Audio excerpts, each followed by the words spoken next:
তোমার কথা ভাবিলে গর্বত ফুলি উঠে বুকু। তোমার কথা ভাবিলেই গর্বত ফুলি উঠে বুকু। তোমার বন্দনাত উচ্চারিত প্রতিটি শব্দ প্রতিধ্বনিত হয় পর্বত পাহাড় নদী বন্দর, মুখরিত হয় আকাশ বতাহ। টোপনির পর হার পাই উঠে অরণ্য পথার, মোর চেতনা শিহরিত কৰি নাচি উঠে সমুদ্র বিশাল। তোমার বাবেই যুগে যুগে সংগঠিত হয় যৌবন, সংঘবদ্ধ হয় শ্রমিক কৃষক আবাল বৃদ্ধ বনিতা। উৎসর্গা করা হয় বুকুর তেজ, রাঙলি হয় আলেকজান্ডার চেঙ্গিজ খা অথবা গজনীর মামুদর হিংসাৰ তৰোৱাল। দুঃস্বপ্নময় নিশাৰ শেষত তুমি সাৰ পাই উঠা। জন্ম হয় ঝান্সীৰ ৰাণী ৰাণা প্ৰতাপ টিপু চুলতান, জন্ম হয় লাচিত মূলা কনকলতা।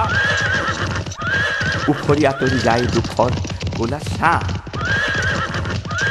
তোমাৰ বাবেই যুদ্ধ ঘোষণা কৰে, সাম্প্ৰদায়িকতা আৰু অনৈক্যৰ বিপক্ষে যুদ্ধ ঘোষণা কৰোঁ, অন্যায় আৰু দুৰ্নীতিৰ বিৰুদ্ধে যুদ্ধ ঘোষণা কৰোঁ, সাম্ৰাজ্যবাদ আৰু আণৱিক অস্ত্ৰৰ বিপক্ষে যুদ্ধ ঘোষণা কৰোঁ, বৰ্ণবাদ আৰু দাসত্বৰ বিৰুদ্ধে। বতাহৰ বিপৰীতে থিয় হওঁ, পাহাৰ বগাওঁ, কোবাল সোঁতত উজাওঁ, গণতন্ত্ৰৰ কথা কওঁ। প্ৰান্তে প্ৰান্তে আয়ত্ত কৰোঁ অনাগত দিনৰ স্বৰলিপি, বিনিময় কৰোঁ হৃদয়ৰ শুভেচ্ছা আৰু তৃষ্ণাৰ পানী।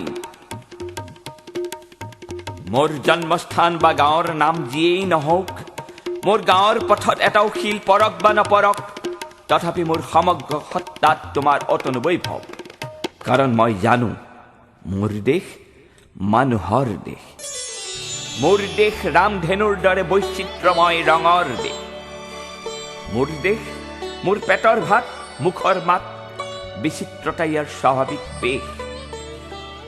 তোমাৰ কথা ভাবিলেই গৰ্বত ফুলি উঠে বুকু, বাজি উঠে দেৱদুন্দুভি, মুখৰিত কৰি চৌদেশ। আনন্দত সেমেকি উঠেছো।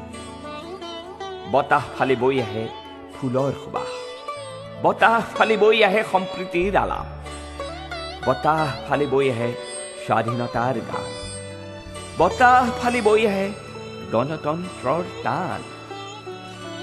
টোপনিৰ পৰা সাৰ পাই উঠে তেজাল পোৱা, তুমি মোৰ প্ৰেমৰ উৎস জীৱন শলিতা, মোৰ বাবে চিৰদিন চিৰকাল এটি মধুময় কবিতা।